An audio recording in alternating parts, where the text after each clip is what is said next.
I was just watching HLN. That's like my favorite channel. Um, and I was just thinking about something I saw no, it couldn't have been last evening. Some evening. About George Zimmerman during the day yesterday.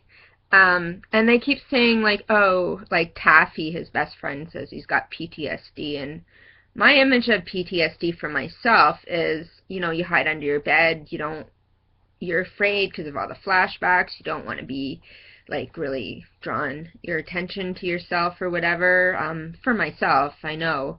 But then I'm thinking, okay, so I know I'm not like a professional, but I'm thinking Zimmerman's behavior seems more like borderline personality disorder, which can happen in guys.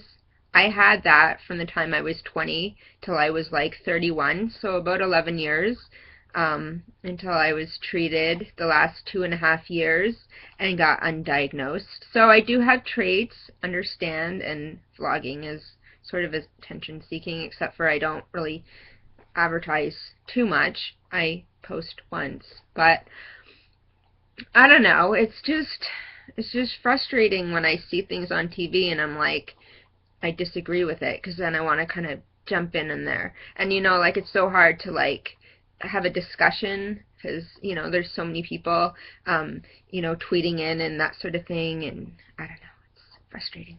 But I do have a lot of people that I talk to about this sort of thing, so it's kind of interesting. So last night I went to the Wood and Sky. It's a band from Toronto, and my cousin's a drummer, my second cousin, and it was kind of hard seeing my parents. That's something I had been worried about, especially seeing my mom, because she has a history of depression like her whole life, and this isn't helping the death of my brother, which she's saying, it's probably likely a suicide, but I don't know. And I debate on this. I debate all the time, like, why aren't I really grieving? It's like almost like his death has been like a release, because my brother and I, for myself, we had a lot of things that I don't feel like I was able to get my brother back the way we were in childhood. And I kind of feel like in death, he understands that I really, really did and do love him. It's just, it was really, really hard, both, our mental illnesses, and it can really kind of fragment a family and stuff like that, and like different beliefs and stuff. This is shadow. So I feel this sense of lightness and sense of relief, I guess. And then thinking of my cat that I put down, that I almost feel more grief towards. But then I do look at my brother's picture that I have, and I feel like anger sometimes. Like, I guess the fact that my brother lost his dad when he was 8, I was 11, and now his son is going to grow up without a father, and that's really hard, So sometimes that's the emotion that I feel when I look at his face. Like, I know that for myself, I did try and kill myself before, pretty seriously, and my brother kind of dropped everything and came and helped me.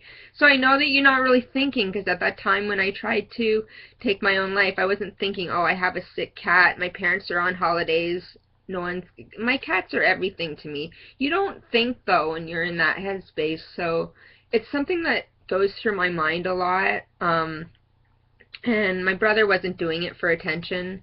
He never talked about suicide or anything like that I know of.